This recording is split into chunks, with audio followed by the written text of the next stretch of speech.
Recording का button दबा दिया है। आप लोग परमिशन दे दीजिए कृपया। अब मैंने जो आज का कि मैंने आज क्या करना है, क्या मैं आप लोगों को बताना चाहता हूँ। बहुत सरल सूत्र है, कोई मुश्किल सूत्र नहीं है। और सबसे बड़ी बात है, परमात्मा ने इतनी मुझे बुद्धि दे दी है कि मैं कठिन को भी सरल बोल देता हूँ। इसी तरीके से एक मामूली सा सूत्र है। पिनाकिन जी म्यूट हो जाइए। जो भी लोग अनम्यूट है म्यूट हो जाइए। मैंने सभी को किया नहीं है जानबूझ के, लेकिन इसका कोई नाजायज फायदा मत। आप कर दो जी, आप कर दो, इजी हो जाएगा। म्यूट हो आप कर दो जाइए। गुरुदेव। हाँ, जरूरत ही नहीं है, कई बार गलती से कोई नया आ जाता है ना, अभी 30-35 बंदे आए, नए आएंगे चलो तो कोई नहीं, मुश्किल वो हो थोड़ी जाएगा। बहुत तो आप दिक्कत सभी को होती है। कर दो। तो भैया, जो सबसे ज्यादा समझने वाली बात है, इसको समझने की कोशिश करिए। एक सूत्र है कि बृहस्पति खाना नंबर 10 का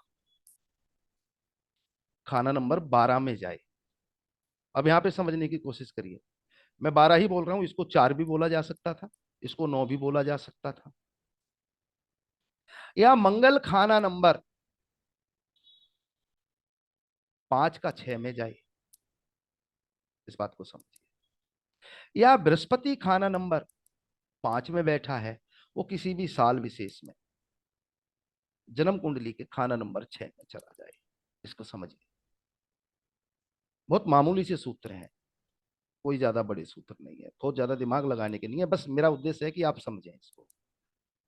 बृहस्पति 10th हाउस का बैठा है, मंदा है, नीच का है। और सबसे बड़ी प्रॉब्लम है रुपए पैसे से संबंधित बृहस्पति 10 में, कामकाज से संबंधित। इस बात को समझिए। अब क्योंकि नीच का गिरह अपने ही घर में, जहां का 12वें घर का कारक है बृहस्पति। शब्द थोड़े हिंदी के बोलता हूं, समझने की कोशिश करिए। 2 5 9 12 और 11 भी इनका कारक है। यहाँ पे वो अपने अच्छे असर देता है। और बहुत सारी कंडीशन है बृहस्पति के अलावा, सभी ग्रहों की सैकड़ों कंडीशन है। इस बात को भी समझिए। उनकी जड़ की, उनकी दृष्टियों की। अब इसमें जो समझने वाली बात है कि मैं 3 उदाहरण दूंगा, बृहस्पति, मंगल और फिर 5वें घर के 6ठे घर में। इसको समझिए। बृहस्पति मंदे असर के साथ कहा गया खाना नंबर 12 में, अपने ही घर में। तो क्या असर होगा? उस व्यक्ति की कामकाज की हालात सुधर जाएगी। इसको समझिए। क्योंकि वो अपने घर में गया, उसके फलों में सुधार होगा। उसकी जो तासीर मंदे की, नीच की थी, और जो वो बुराई दे रहा था खाना नंबर 10 में, वो 12वें घर में जाके उसको खोल देगा। लेकिन अब दूसरा भी एक अटल सत्य है कि नीच का गिरह जहां बैठेगा जाके, मंदा गिरह जहां बैठेगा जाके, वो अपने मंदे फलों का टोकरा भी तो अपने सर पे उठा के चल रहा है ना। अब जो मंदा असर जाएगा वो 12वें घर के सुख फल हैं। बिस्तर का सुख,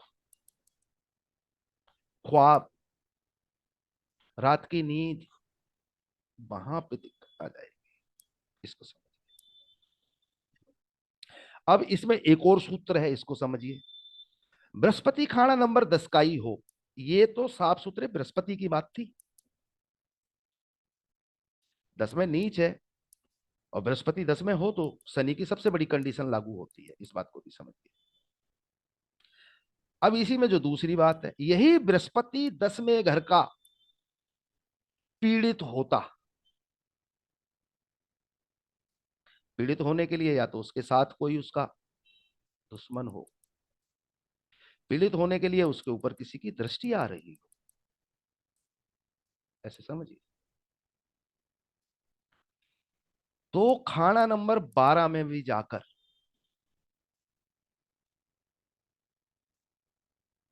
अपने ही घर में जाके ये कोई बड़ा लाभ जो कामकाज से संबंधित था नहीं दे रहा होता। इसको इस प्रकार से कंप्लीट कीजिए। इसी प्रकार से सूरज 7वें घर का हो, एक चीज और चलो दिमाग में आ गई। किसी साल विशेष में, किसी वर्ष फल विशेष में खाना नंबर 1 में आ जाए, बस नीच का सूरज खाना नंबर 7 का। पीड़ित नहीं, पीड़ित अवस्था में हालात बदल जाएंगे। और पीड़ित होने के लिए दृष्टि वगैरह साथ, साथी, बहुत सारी कंडीशन, पीड़ित हो ही जाता है ग्रह। अगर साफ सुथरा नीच का सूरज बुध की या खाना नंबर 2 की कोई कंडीशन भी नहीं लगानी है, बस वो नीच का बैठा है, और वो जब खाना नंबर 1 में किसी वर्षफल में आ जाए, किसी भी साल आ सकता है, चार्ट है वर्षफल का, तो वो सूरज इज्जत मान बढ़ा देगा, व्यक्ति की ऑरा को मजबूत कर देगा। व्यक्ति को कोई बीमारी हारी हो, दुखारी हो, उसको ठीक देगा। उसके घर में जो कलेश कंजर खाना होगा, वहां भी उसको रिलैक्स मिल जाएगा। पूरा सूत्र समझिए। नीच का सूरज खाना नंबर 1। लेकिन यही सूरज पीड़ित हो तो ये वहां जाके भी अपना उल्टा नुकसान कर सकता है।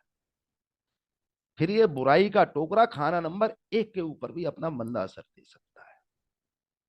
इन दो ऑप्शन को इस प्रकार से समझिए।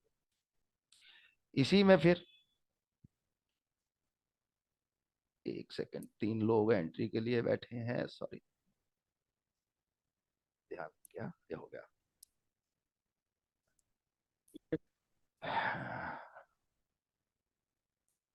जी, सभी लोग अनम्यूट कर दिए गए हैं, हो गया।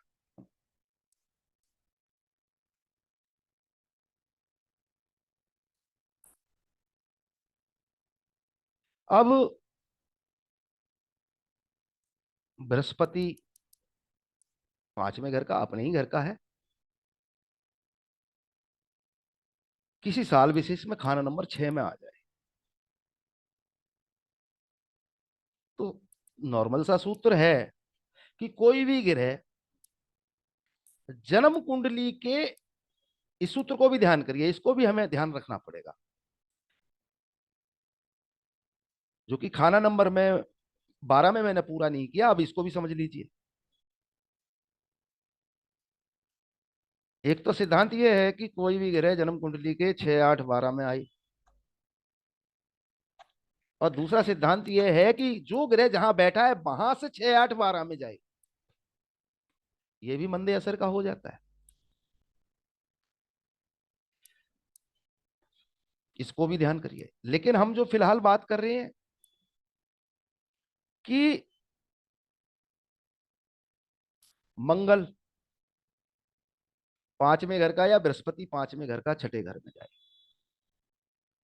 अब यहां ये भी ध्यान करिए,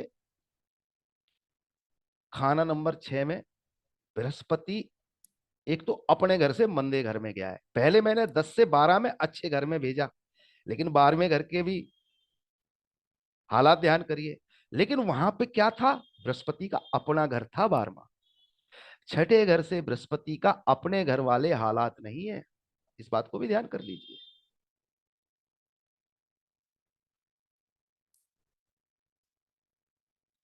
छठे घर में जो 5वें का बृहस्पति जा रहा है, यहां पे उसके वो हालात नहीं है दोस्तों, इस बात को समझिए।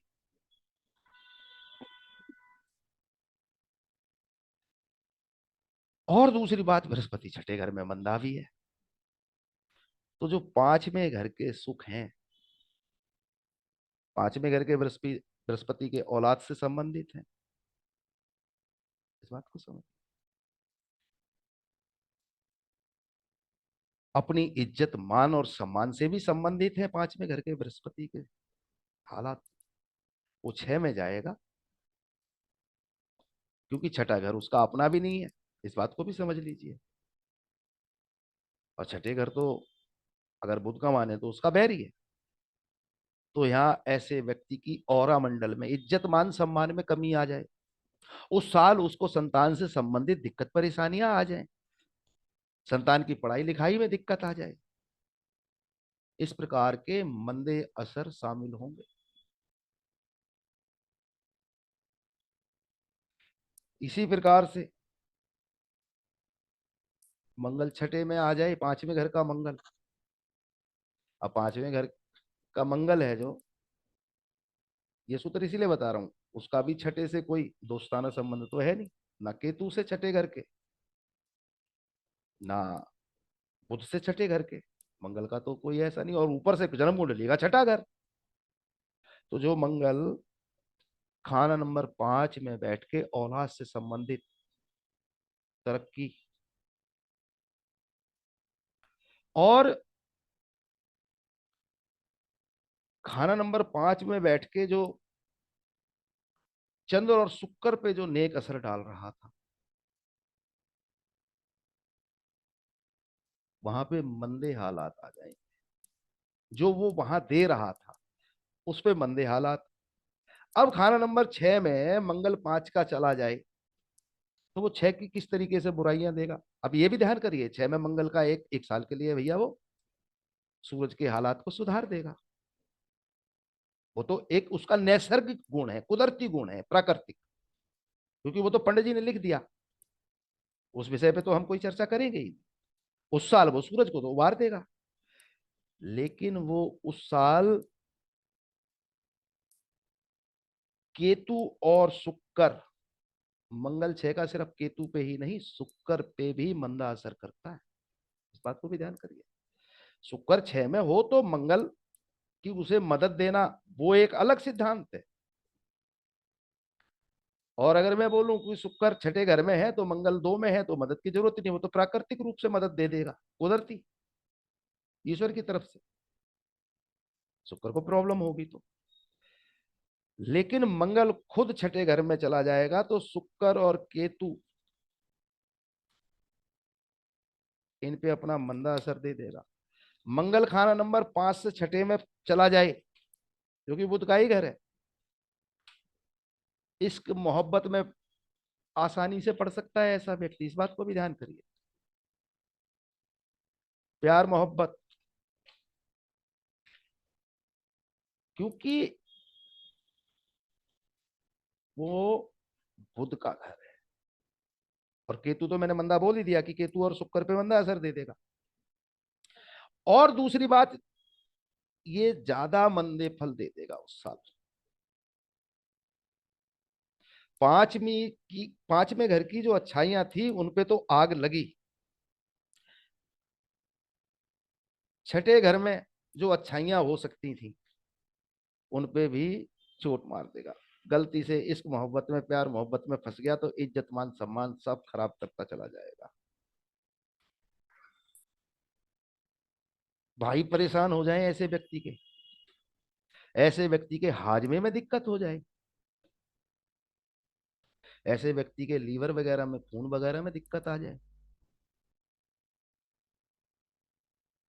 कोई भी गिरे, कहीं भी बैठे घर से कहीं भी जाएगा तो वो ऊंच नीच हालात के अनुसार अपने अच्छे या बुरे असर लेके जाएगा। अच्छे घर में जाके उस घर से संबंधित असर जो नीच का था वहां सुधार देगा। जैसे 10वें का बृहस्पति 12वें में जाके 10वें घर से संबंधित बुराई में रुकावट डाल देगा। और जब मंदे घर में, जैसे कि बृहस्पति 5 का छठे में जाएगा, तो वहां उस प्रकार की वो दिक्कतें बढ़ा देगा इसको। और जैसे सूरज, अब इसमें इस बात को भी ध्यान करिए कि वो साफ सुथरा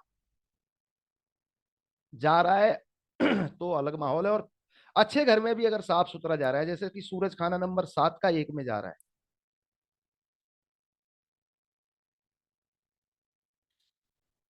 तो वो वहां पे क्लेश, गृह क्लेश, बीमारी दुखारी से बचा लेगा, सेहत से संबंधित बचाव दे देगा। लेकिन अगर वो पीड़ित होके जा रहा है किसी भी गृह कंडीशन के कारण, तब ऐसा ना होगा, ऐसे समझ लीजिए, तब वो प्रॉब्लम और क्रिएट हो जाएंगी।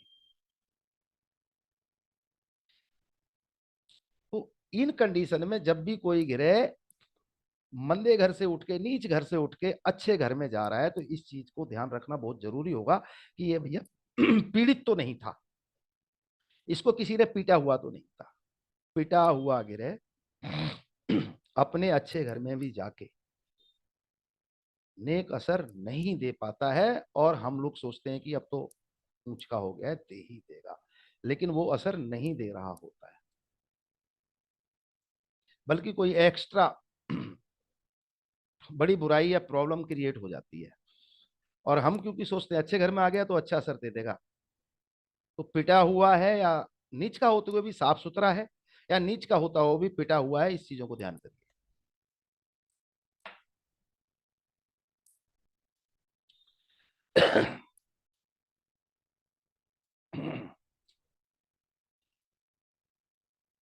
मैं दोबारा बोल देता हूं इसी विषय पे थोड़ा सा, कि बृहस्पति 10 का ही, वो नीच का था, इसलिए उसके असर में सुधार हो जाएगा। वो पिटा हुआ होता तो असर में सुधार होगा, जरूरी नहीं है। इस बात को भी ध्यान कर लीजिए। लेकिन नीच की नीचता 12वें घर में गया तो बिस्तर के सुखों में कमी हो गई, रात की नींद में खलल हो गया। इस प्रकार से अब कुछ सूत्र है, इनको समझिएगा। खाना नंबर 4 का गिरे, जब भी खाना नंबर 1 में आएगा, राहु उस कुंडली में कहीं भी बैठा हो, वो मंदा असर दे देगा। अब उसकी छठे या तीसरे घर की भी गारंटी नहीं है कि वो नेक असर दे रहा होगा। शुक्र खाना नंबर 1 में जाएगा, तब भी ये राहु के ऊपर समस्या है। शुक्र किसी भी घर का जाए खाना नंबर 1 में, उस साल भी राहु का मंदा असर, ऊंच का बैठे हुए भी ऊंच के फल ना देगा। 11वें घर का गिरह 1 में आए तो नेक असर दे देगा खाना नंबर 1 में। ये नोट करने वाले नियम है, अगर आप किताब को ज्यादा ध्यान से नहीं पढ़ते हैं, है सब किताब का ही। और 11वें सर घर का थोड़ा गिरह धीरे, 8वें में जाए, थोड़ा सा धीरे सर। ठीक, 11वें घर का गिरह 1 में जाए तो नेक असर दे देगा, 11वें घर का गिरह 8 में जाए तो मंदा असर दे देगा। अब इसको समझिए, 11वें घर का गिरह 1 में जाएगा तो नेक असर कैसे देगा? वो कहाँ बैठा था? इनकम में, इनकम में सुधार करवा देगा, आर्थिक हालात सुधार हो जाएंगे। और 11 का 8 में गया तो आर्थिक हालात मंदे हो जाएंगे। इस तरीके से,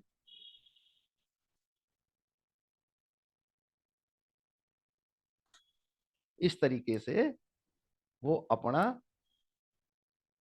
मंदा असर देगा। इसी प्रकार से 12वें घर का चंद्र 1 में है तो मंदा हो जाएगा,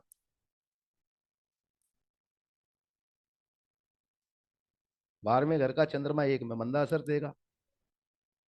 और 7वें का तो वही सिद्धांत है जो मैंने सूरज के ऊपर बोला। और ये सभी, जो ये सारी कंडीशन है, ये सभी अप्लाई हो रही है, पीड़ित या ना पीड़ित, 7वें पे ही नहीं, सब पे। 7वें पे बोला है तो अभी बस वो ध्यान आ गया इसलिए बोल रहा हूँ, और कुछ नहीं है इसका मतलब।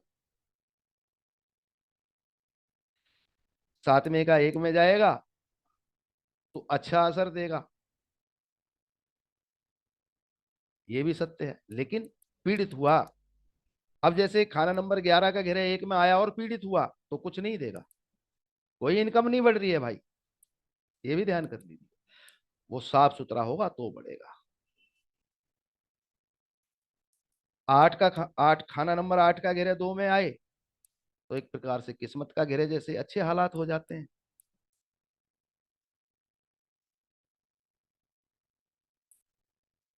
खाना नंबर 8 का गिरह, और इस खाना नंबर 8 के गिरह पे तो सूरज के ऊपर बहुत कुछ बोला हुआ है, किताब में देखेंगे तो।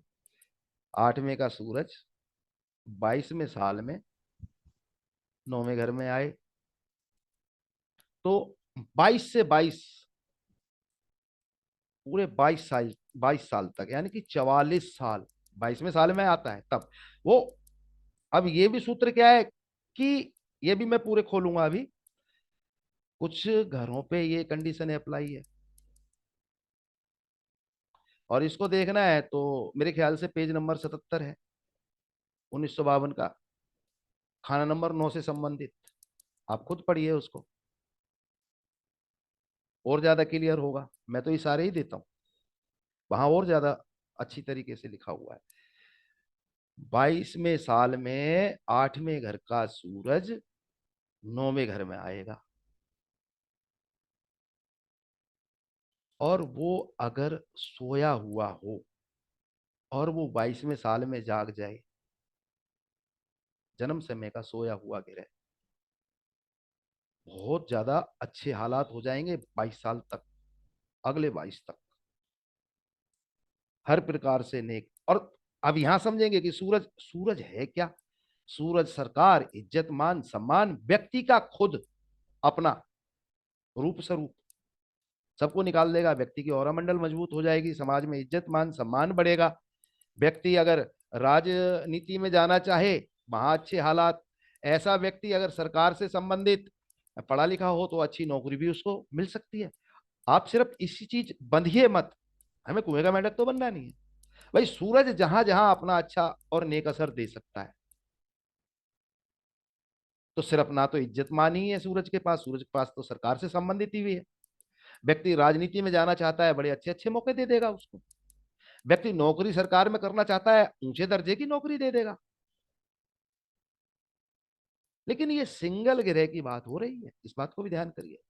जैसे ही उसके साथ कोई और ग्रह मित्र शत्रु मिलेंगे, उनके अनुसार तो फिर उसकी जो मिकदार होती है, जो एवरेज है उसकी अच्छाई और बुराई की, वो कम ज्यादा हो जाएगी। पेज नंबर 77 1952 का पढ़ना बहुत ज्यादा जरूरी है, बहुत शानदार चीजें हैं उसमें, इस बात को समझिए, बहुत शानदार चीजें। इसके साथ ही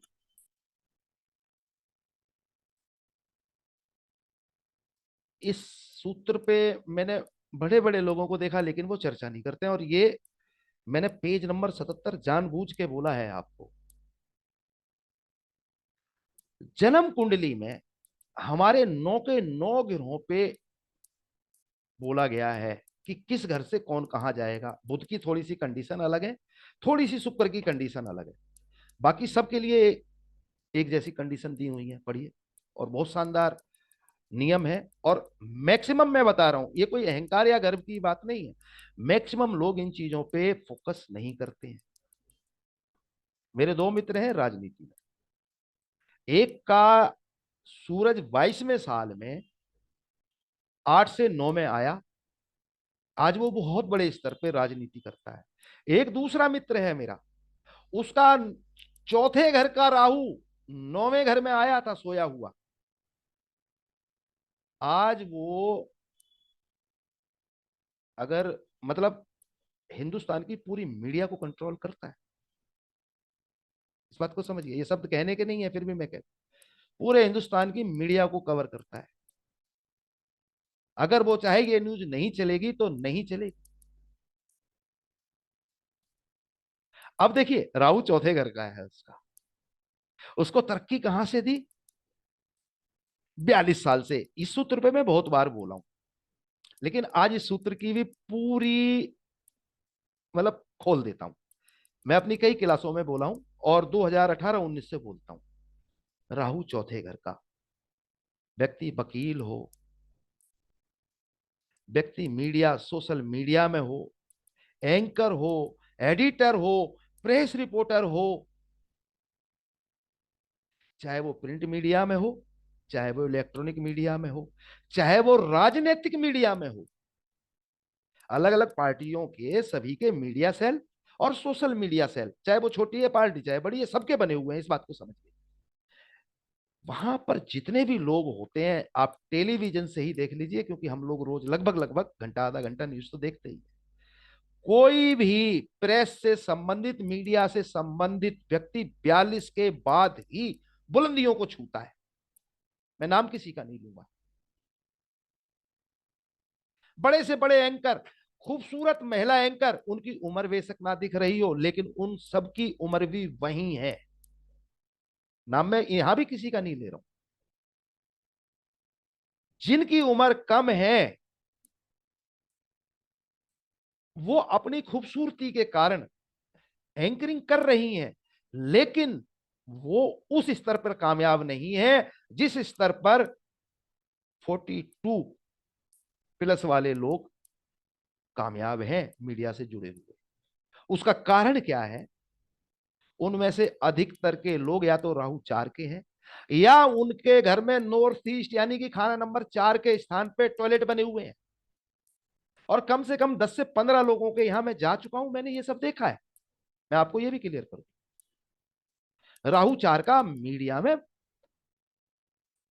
वकालत में, या उनका ये जितने भी ये कथाकार हैं, और सुन लीजिए, माइंड मत करिएगा, मैं भी धार्मिक व्यक्ति हूं। जितने भी कथाकार, शिव महापुराण की कथा, रामायण की कथा, भागवत कथा, जितने भी कथाकार हैं, चाहे वो किसी भी धर्म से संबंधित हो, मैं सिर्फ यहां सनातन की बात नहीं कर रहा हूं, आप लोग सिखिज्म के जो कथाकार हैं उनको देखिए, मुसलमानों के जो ये आलिम होते हैं उनकी उम्र देख लीजिए, जो पब्लिक को कन्विंस करते हैं धर्म के प्रति। हकीकत यह है कि वो राहु 4 वाले हैं, या उनके घर में राहु उन्होंने अपने खुद के निर्माण के द्वारा मकान में, चौथे घर में स्थापित किया हुआ है।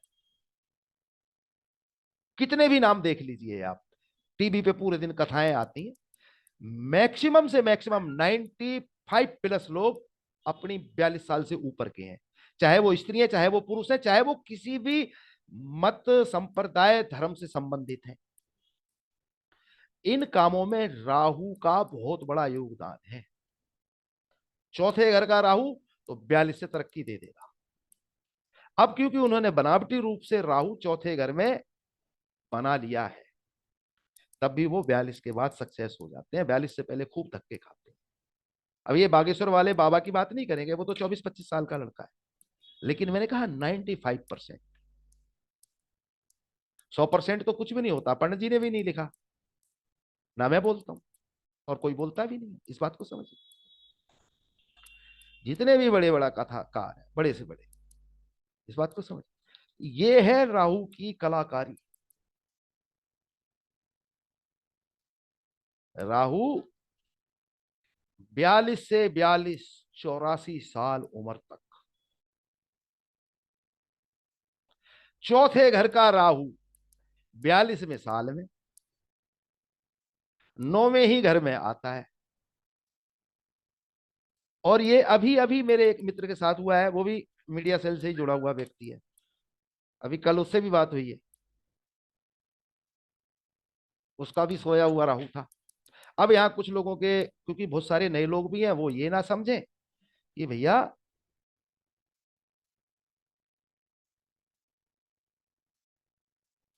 जब राहु 4 होगा तो जन्म कुंडली में केतु 10 होगा, वो उसी का पार्ट है, वो सोया हुआ ही माना जाता है।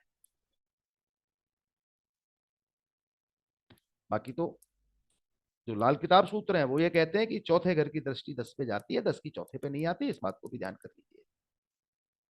सर एक बात क्लियर कर सकती हूँ यहाँ पे मैं? मैंने बोला बाद में, जी सर। बीच में कोई भी क्वेश्चन बीच में नहीं लूंगा, बिल्कुल भी नहीं, सब बाद में लेंगे। आप नोट करके अपने प्यास पेपर पे लिख लीजिए कि मुझे इस विषय पे पूछना है, भूल ना जाए तो, इसलिए बीच में मत बोलिए प्लीज। सोया हुआ, और जो भी मैं अभी गिरों की बात करूंगा सब सोए हुए की करूंगा, और इसमें मैं अपना भी मत दे दूंगा। राहु बार माफ करना, शुक्रवार में घर का, लाल किताब सूत्रों के अनुसार सोया हुआ हो, पेज नंबर 77,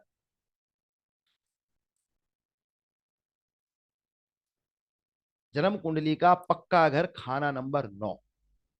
हो सकता है 77 से आगे पीछे भी हो, लेकिन मेरे का आइडिया है 77 है। वहां पे आप देखेंगे शुक्रवार में घर का सोया हुआ हो, और वो 9वें घर में आके जाग जाए, ये भी सिद्धांत है कि सोया हुआ घिरे जब जाए, राहु चौथे घर का सोया हुआ हो और 9वें में आए।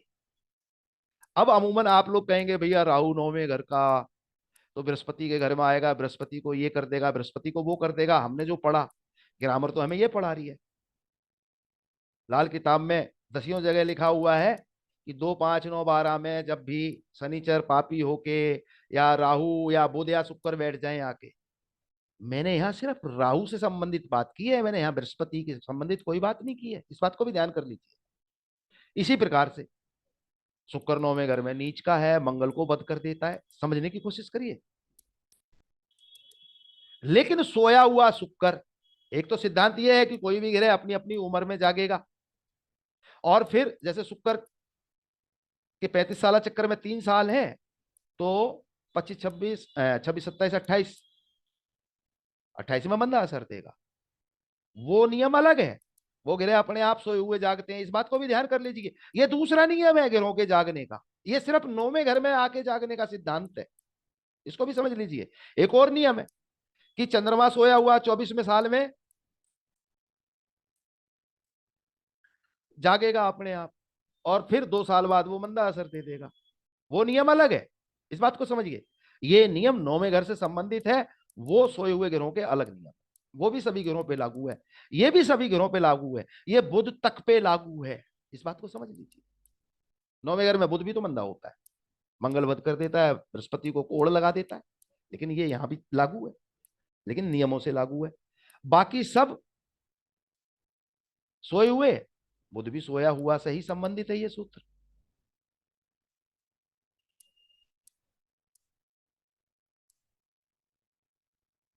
अब इसको समझने की कोशिश करिए।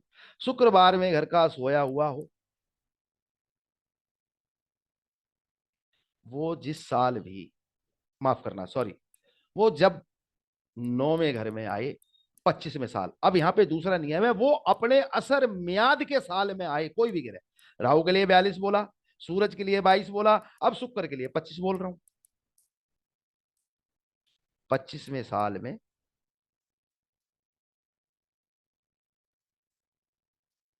शुक्र 12वें घर का सोया हुआ, शुक्र को कोई देख ना रहा हो, शुक्र को कोई हिट ना कर रहा हो, तो, और ये नोट करने वाले हैं, किताब है जिन पे वो किताब देख लें, नहीं तो नोट कर लें। 25वें साल में वो 9वें घर में तो मंदा असर दे देगा, लेकिन फिर 25 से 25, एक साल 25वां मंदा, बाकी बचे 24 साल।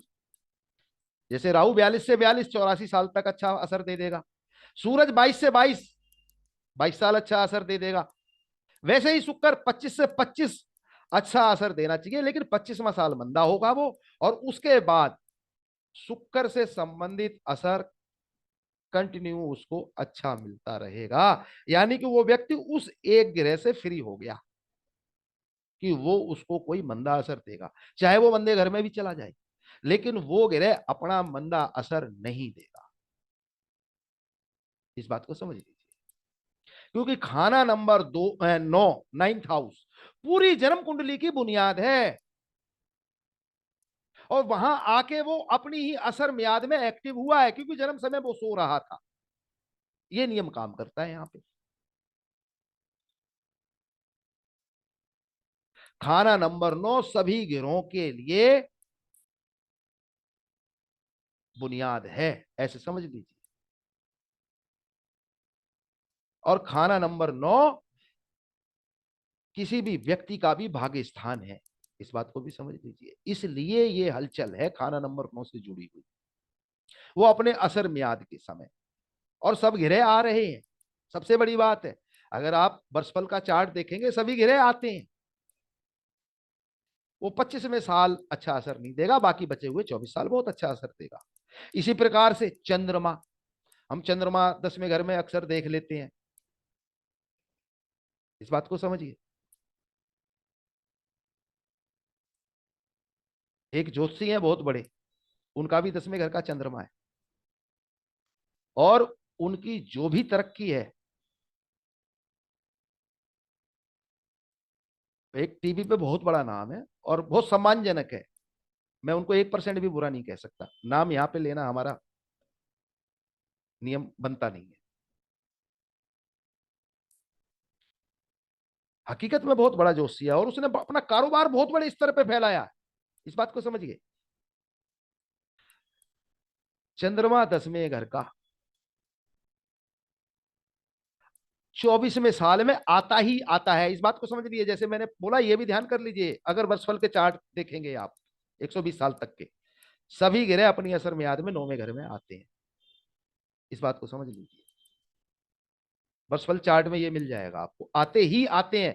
ऐसा मत सोचिए कि नहीं आएगा, लेकिन इन इन घरों से संबंध अलग है। चंद्रमा 10वें घर का 24वें साल में 9वें घर में आएगा, 10वें से 9वें में। अब यहां ये सूत्र काम ही नहीं करता, कोई भी ग्रह अपने बैठे स्थान से 12 में चला गया, उस व्यक्ति को 24-25 साल की उम्र में वो, जिस ज्योतिषी की मैंने जिक्र किया है, स्कूटर पे घूम घूम के तरक्की करते करते आज वो 8-10 बाउंसर रखता है अपने साथ, 500-500 गज की, माफ करना, 1000-1000 गज की 3-3 फ्लोर की कोठी में अपना ऑफिस बना के रहता है, ज्योतिषी है। लेकिन उसकी तरक्की कब हुई, मैंने क्या, वो 24 से लेके 48 तक, 24 से 24, 48, चंद्रमा 10वें घर का 9वें में आया, सोया हुआ 24वें साल में, और आएगा ही आएगा, ये भी ध्यान कर लीजिए। अगर वो जन्म समय जागा हुआ था तो 24 से 24 यानी 48 तक की गारंटी नहीं है, और ये सभी ग्रहों पे लागू है। अगर वो सोया हुआ था तो उठा देगा जीवन को, जीवन की नैया पार लगा देगा वो ग्रह, ऐसे समझिए इसको। अब बृहस्पति सेकंड हाउस का सोया हुआ हो, लाल किताब सूत्रों के अनुसार, इस बात को भी ध्यान कर लीजिए, लाल किताब की अपने दृष्टि योग अलग है, तो ये 16वें साल में आता है खाना नंबर 9 में, और 16 से 16 32 साल की उम्र तक, बहुत शानदार। अब ध्यान करिए, आप सोया हुआ बृहस्पति आप अपने अड़ोस पड़ोस में देखिए, शुक्र 12वें घर का अपने अड़ोस पड़ोस के माहौल में देखिए, जांचिए परखिए। और सुन लीजिए, शनिचर 8वें घर का, ये भी अपने 36वें साल में आता है 9वें घर में, लेकिन सोया हुआ हो तो 36 से 36 72, मौज। अब शनिचर से संबंधित सुख बढ़ जाएंगे, कामकाज, फैक्ट्री, इंडस्ट्री, नौकर चाकर के सुख व्यक्ति को अच्छे स्तर पे मिल जाएंगे। इसी प्रकार से मंगल सेकंड हाउस का सोया हुआ, मंगल दूसरे घर का सोया हुआ,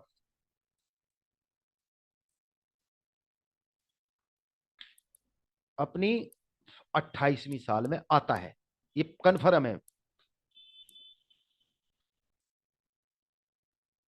जिंदगी मीठी कर देगा 28 से 28 56 साल की उम्र तक, जिंदगी में मिठास ही मिठास घोल देगा हर प्रकार से। अब बात करेंगे केतु की। केतु जो पेज नंबर 77 बता रहा हूं वहां पे 8वें घर का लिखा हुआ है हकीकत में, और मैं केतु 8वें घर पे भी ये शब्द बोल चुका हूं एक क्लास में, लेकिन हकीकत में केतु 8 का 48वें साल में तीसरे घर में जाता है। तो जो किताब में पेज नंबर 77 पे 9वें घर से संबंधित केतु लिखा हुआ है, उसको काट के 9 कर लो, वो मिस प्रिंटिंग है। केतु 9वें घर का सोया हुआ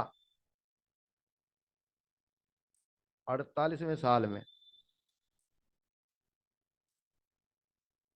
9वें घर में आ जाए, उसके बेशक औलाद ना हुई हो, औलाद होके मर गई हो, कुछ भी हो गया हो, वो व्यक्ति के औलाद भी हो जाएगी, उसकी इच्छा पूर्ति हो जाएगी, और केतु के तरक्की जीवन में वो भी हो जाएगी, क्योंकि हर ग्रह से संबंधित कुछ सुख दुख होते हैं। अब हम यहाँ सुखों की बात कर रहे हैं, तो केतु 8 का ये दुख है, औलाद से संबंधित अक्सर होता है, इस बात को ध्यान करिए, यहाँ ये खुल जाएगा इस तरीके से। अब आता है बुध।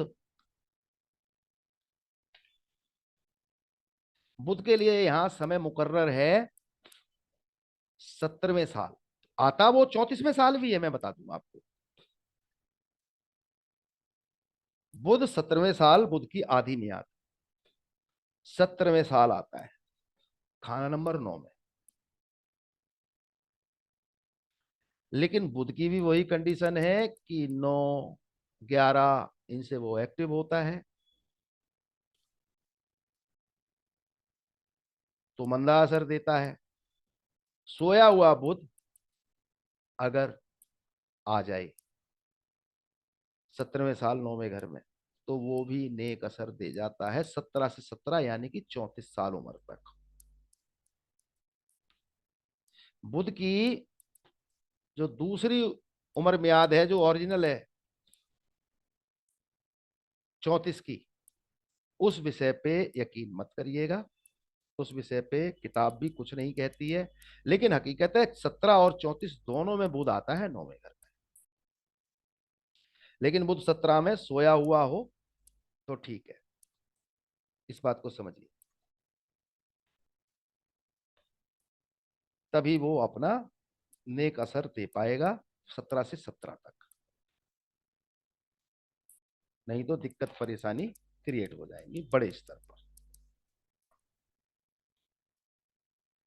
चलिए, थोड़ी सी इस सिद्धांत के बाद कुछ और नियम बात कर लेते हैं।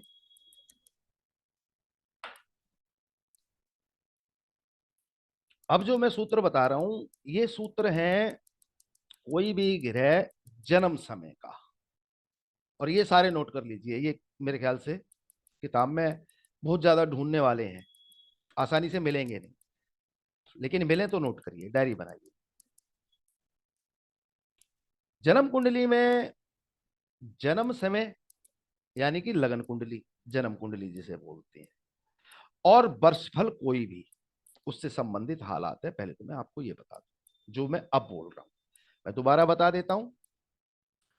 जन्म समय के ग्रह और किसी साल वर्षफल के ग्रह, थोड़ा आपको आसानी होगी समझने में। ये भी है किताब से, लेकिन थोड़ा ढूंढना मुश्किल होता है। किसी जन्म कुंडली में, मैंने दोबारा बोला, जन्म कुंडली में शनिचर खाना नंबर 3 या 5 में हो,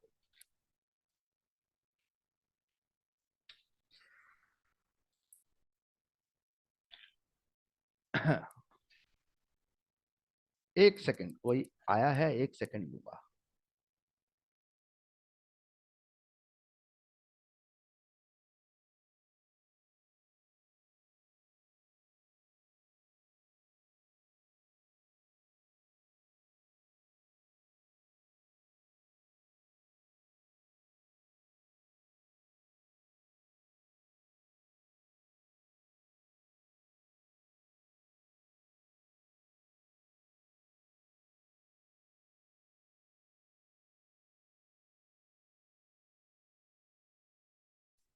भैया मैं नहीं कर पाऊंगा, मेरा क्लास का टाइम है, आप होटल में रुकिए।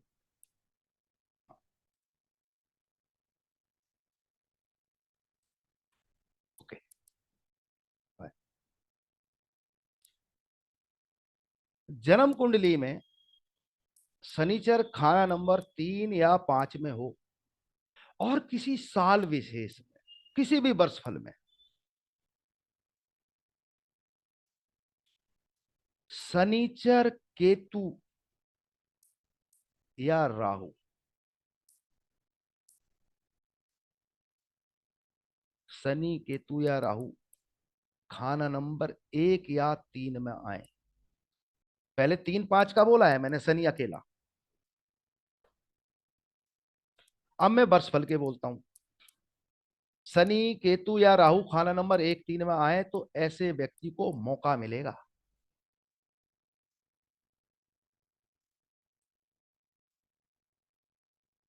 ऐसे व्यक्ति को मौका मिलेगा मेहनत करने का और पैसा कमाने का।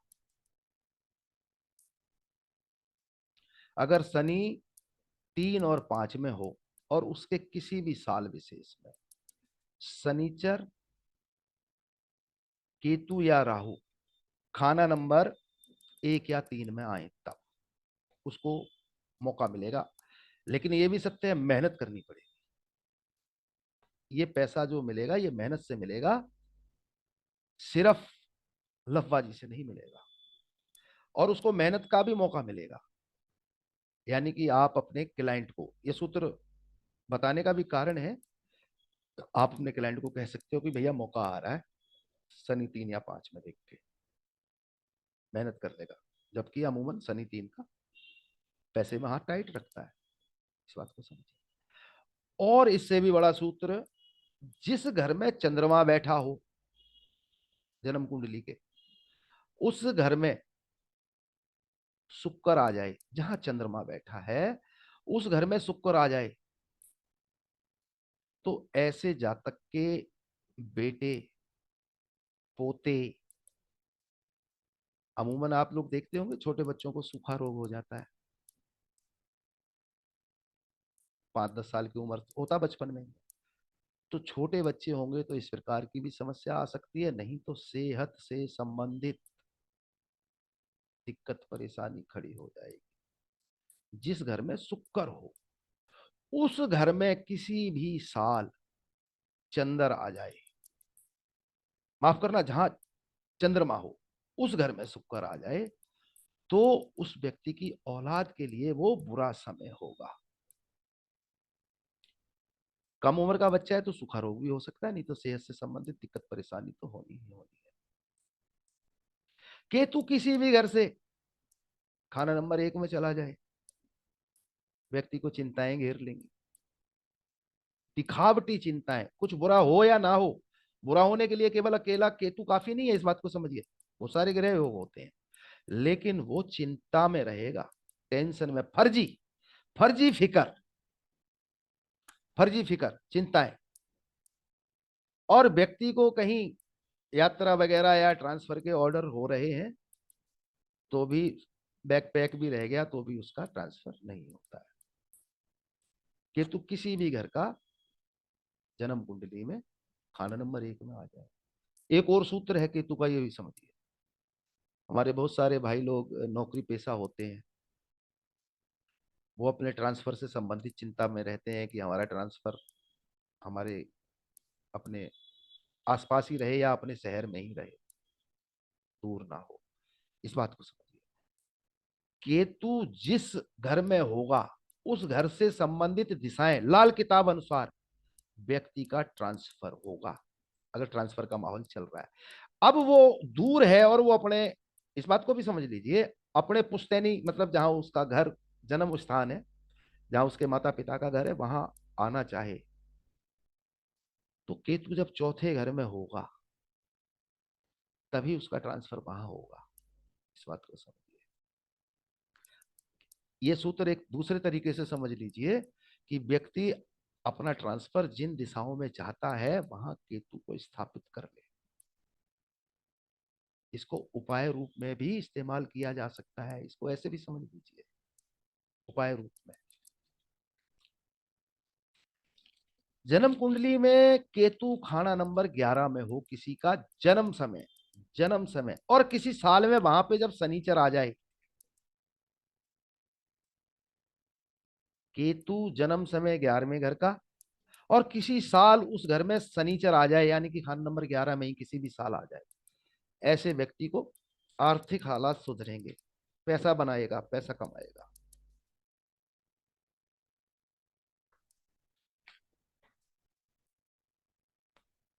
जन्म कुंडली में केतु तीसरे घर का हो और किसी साल केतु 11वें घर में आ जाए, आर्थिक नुकसान।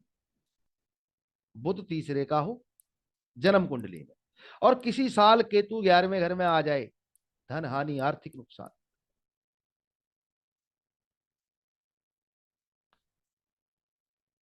किसी जन्म कुंडली में बृहस्पति चंद्र मुश्तरका होके, बृहस्पति चंद्र मुश्तरका होकर बैठे हो, वो किसी साल में खाना नंबर 9 में आ जाए, व्यक्ति को गड़ा धन, छुपा धन या किसी से अकस्मात भी लाभ प्राप्त हो सकता है। जब व्यक्ति चंद्रमा बृहस्पति के साथ एक साथ यानी कि मुस्तरका होकर किसी घर में बैठा हो, तब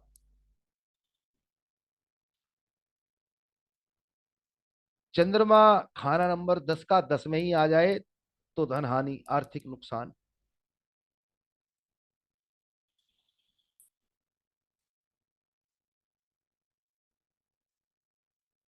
बृहस्पति शनिचर खाना नंबर 2 के,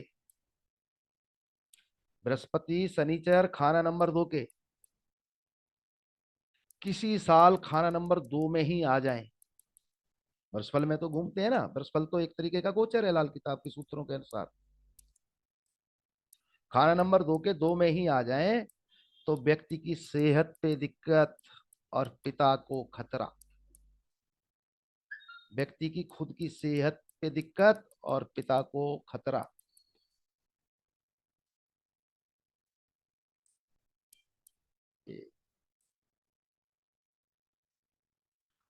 इसी प्रकार से किसी जन्म कुंडली में सूरज शनिचर मुस्तरका यानी कि एक साथ हो,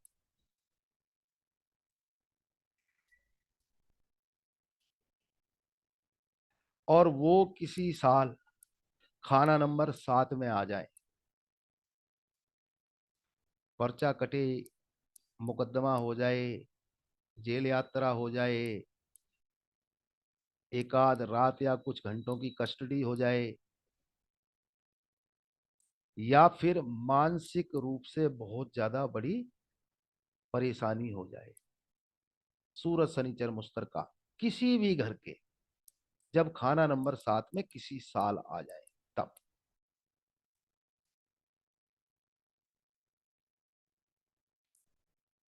एक और सूत्र है, ये भी नुकसान देता है और इस सूत्रों पे अक्सर चर्चा होती है। जन्म कुंडली में बुध मंदे घरों में हो, 3, 8, 9, 12, और किसी भी साल राहु मंदे घरों में आ जाए, 1, 7, 5, 8, 11, सेहत पे मंदा असर, सेहत पे अटैक। बुध 3, 8, 9, 12 जन्म समय, किसी भी साल वर्षफल में राहु 1, राहु 5, राहु 7, राहु 8 या राहु 11वें घर में आ जाए,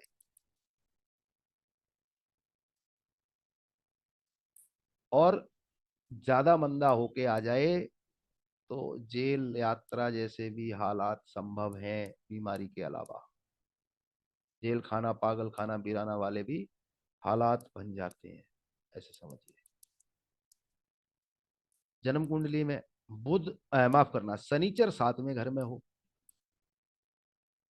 और किसी साल किसी वर्ष फल अनुसार बुध 7वें घर में आ जाए तो आंखों पे मंदा असर होगा।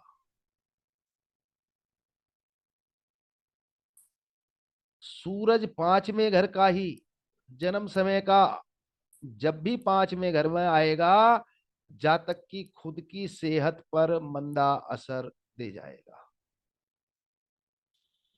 जातक की खुद की सेहत पर मंदा असर।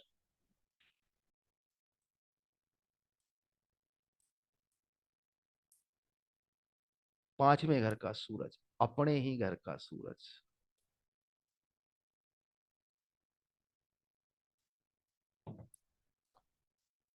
बृहस्पति खाना नंबर 2 किसी साल में शनिचर आ जाए 2 में, बृहस्पति जन्म समय का खाना नंबर 2 का, और किसी भी साल में खाना नंबर 2 में शनिचर आ जाए और उस साल 8वां घर खाली हो, कंडीशन है यहां पर, इसको समझिएगा। तो ससुराल में आर्थिक नुकसान और व्यक्ति की खुद की सेहत पे बुरा असर। ससुराल में आर्थिक नुकसान, धन का नुकसान, धन बर्बाद और खुद की सेहत खराब, बृहस्पति 2 जन्म समय, वर्ष में शनि 2 आई तब। बुध खाना नंबर 10 का, अमूमन हम लोग देखते हैं कि चौथे घर में आया तो भैया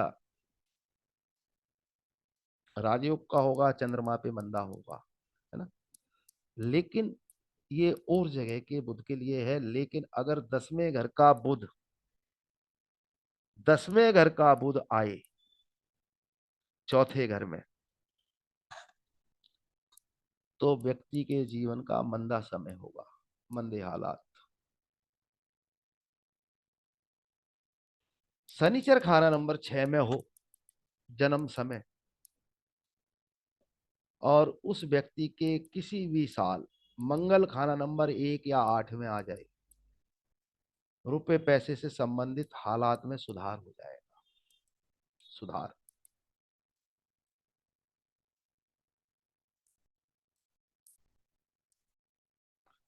शुक्र चौथे घर का हो जन्म समय, ये भी ध्यान करिएगा,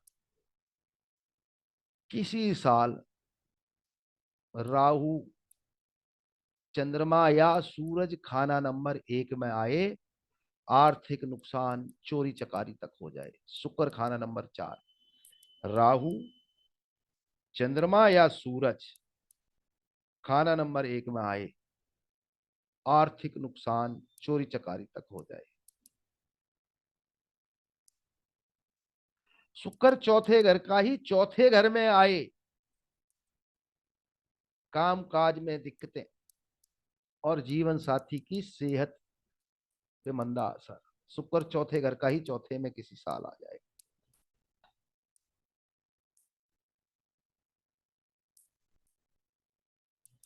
शुक्र चौथे घर का खाना नंबर 1 में आ जाए, बुजुर्गों से झगड़ा हो, अपने ही बुजुर्गों से झगड़ा हो, और मंदे समय होंगे। शुक्र चौथे घर का 1 में आ जाए। आप यहां पे ध्यान करिएगा, शुक्र चौथे घर का 1 में आने पे राहु भी मंदा हो जाता है। शुक्र चौथे घर में हो और वो जब 1 में आएगा तो राहु भी मंदा हो जाता है।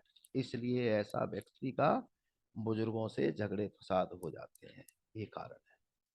हर चीज के कारण भी है, सबके बता नहीं रहा हूं, आप भी ढूंढिए, मैं उदाहरण देता जा रहा हूं आप लोगों को। बुजुर्गों से झगड़ा, मंदा समय होगा क्योंकि राहु बिगड़ जाएगा।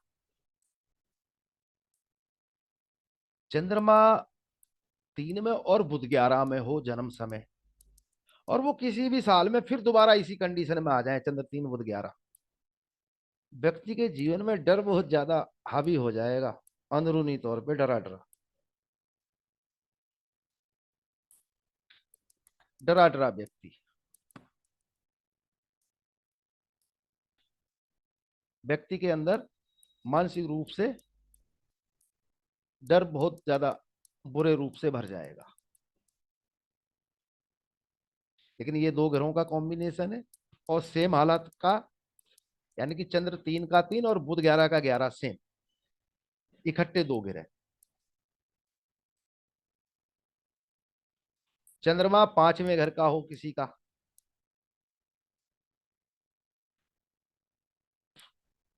और किसी साल शुक्र और बुध खाना नंबर 2 या 3 में आ जाए, नुकसान होंगे, आर्थिक नुकसान, आर्थिक हानि, धन हानि।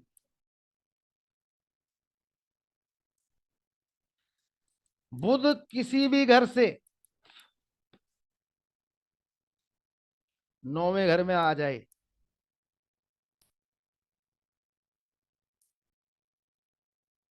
तो किताब में एक शब्द है कि बुध अपने भेद खोल देगा, धन हानि। लेकिन मैंने पीछे बोला था 17 साल वाला पॉइंट, उसमें भी था सोया हुआ, इस बात को भी ध्यान करिएगा, सोया हुआ।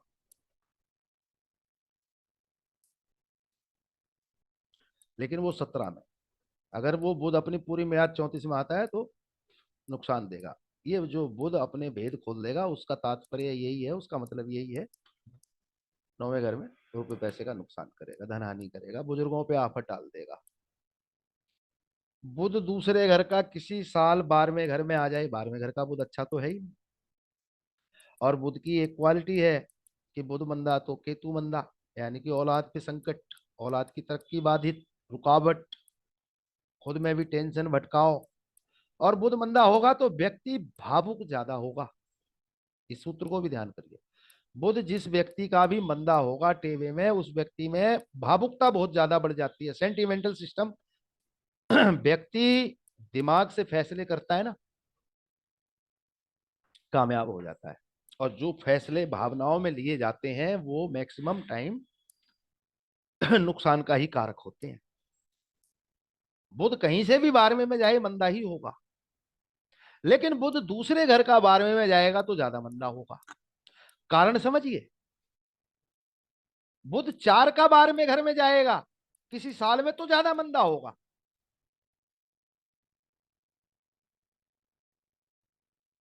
बुध दूसरे घर का या चौथे घर का किसी भी साल में 9वें घर में जाएगा तो ज्यादा मंदा होगा। बुध दूसरे या चौथे घर का किसी भी साल में 8वें घर में जाएगा तो ज्यादा मंदा होगा। पॉइंट समझिए। बुध दूसरे या चौथे घर का किसी भी साल में तीसरे घर में जाएगा तो ज्यादा मंदा होगा। दूसरी जगह का तो मंदा है ही है, लेकिन मैं यहां पे कुछ एक्स्ट्रा बताने की कोशिश कर रहा हूं। बुध 2 में राजयोग कारक होता है, बृहस्पति आपको नुकसान देता है। बुध 4 में राहु केतु की नजरों से बचा हुआ होता है, बुध में शामिल नहीं होते हैं, राजयोग कारक होता है। बस माता के जीवन में कष्ट होता है, थोड़ा सा माता पे भारी होता है, यूं समझ लो, नुकसान देता है माता को। चंद्रमा के घर में दूसरे में बृहस्पति को नुकसान, चौथे घर का बुध। लेकिन बुध 2 का या 4 का 3, 8, 9, 12 में जाएगा, औलाद कष्ट में बड़े रूप में, धन का नुकसान बड़े रूप में, परिवार में भी दिक्कत परेशानी कलेश झगड़े या मौतें, मौतें तक बड़े रूप में। इसलिए बुध को थोड़ा खींचा है। बुध 7वें का हो और किसी साल उसमें चंद्रमा खाना नंबर 1 में आ जाए, ऐसा व्यक्ति दूर दूर की यात्राएं करेगा। अगर विदेश जाने का प्रोग्राम बना हुआ है तो बड़े अच्छे तरीके से घूम फिर के आएगा, बड़ी लंबी लंबी यात्राएं।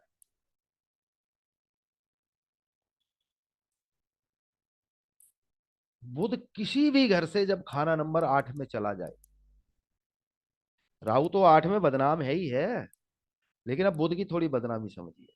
बुध किसी भी घर से जन्म कुंडली के किसी भी साल में 8 में चला जाए, जन्म कुंडली में, माफ करना, जन्म कुंडली का बुध किसी भी घर का किसी वर्ष फल में जब 8वें घर में चला जाए, व्यक्ति के छुपे हुए दुश्मन पीछे पड़ जाते हैं और पीड़ित होते हैं, पीड़ित करते हैं, माफ करना।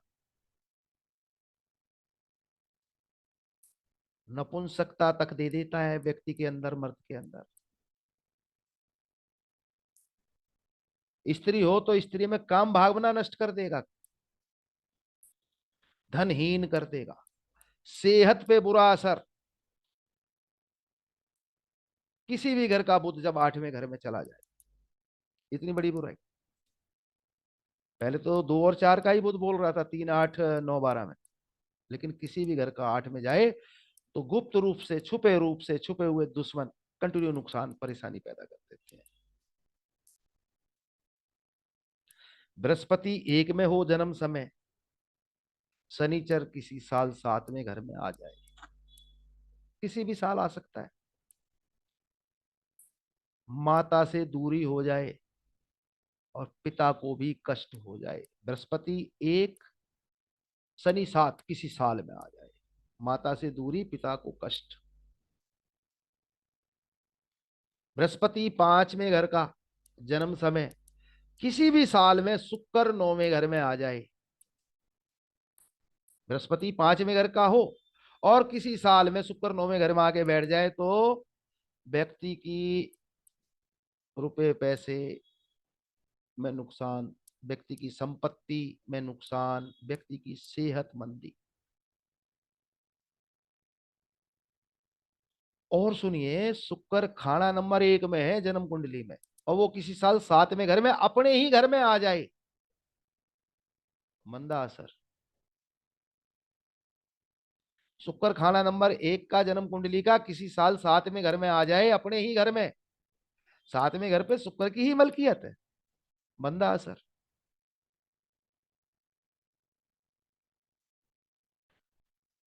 शनिचर 5वें घर का 5 में आ जाए, रुपए पैसे के नुकसान, औलाद को कष्ट।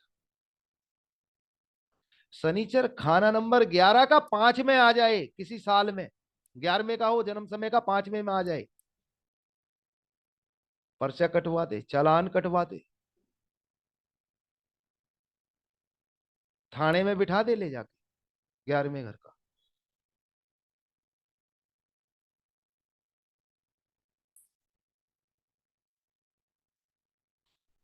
शनिचर 10वें घर का किसी भी साल बुध 7वें घर में आ जाए,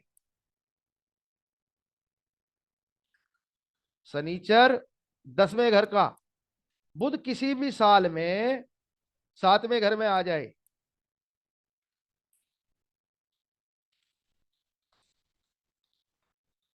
ससुराल में तरक्की उस साल करवा दे, ससुराल में फायदे हो जाए, इसको समझिए।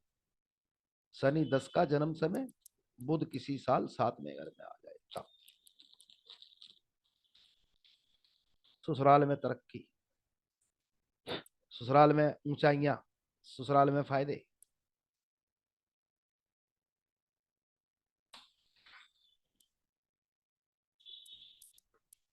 बृहस्पति खाना नंबर 1 में हो किसी साल, मंगल लेकिन कुंडली में नहीं होना चाहिए, 4 में आ जाए, 4th हाउस में, धन लाभ करवा देगा, बद ना हो बस, क्योंकि मंगल पे बदी का ज्यादा असर होता है, इसलिए।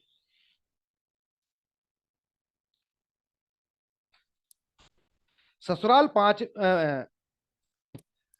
राहु 5वें का किसी साल में दूसरे घर में आ जाए, ससुराल में नुकसान करवा देगा, कष्ट करवा देगा ससुराल में, खास तौर से साले, ससुर है तो ससुर को, ससुर नहीं है तो सालों को कष्ट।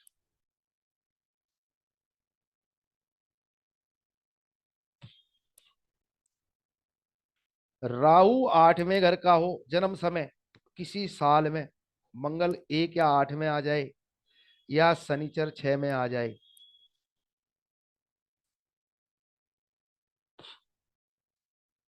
राहु 8वें घर का हो जन्म समय में, सभी से रिक्वेस्ट है भैया, कागज पेन लेके नोट कर लीजिएगा, ये चीजें ढूंढना बड़ा टेढ़ा काम होगा।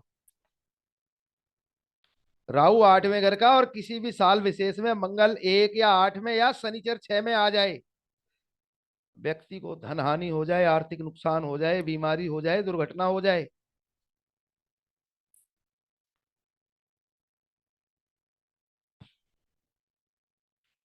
राहु 11वें घर का, राहु 11वें घर का 1 में आ जाए, पिता, दादा, दादा नहीं तो पिता, नहीं तो कई बार दोनों को कोई ना कोई कष्ट हो जाए।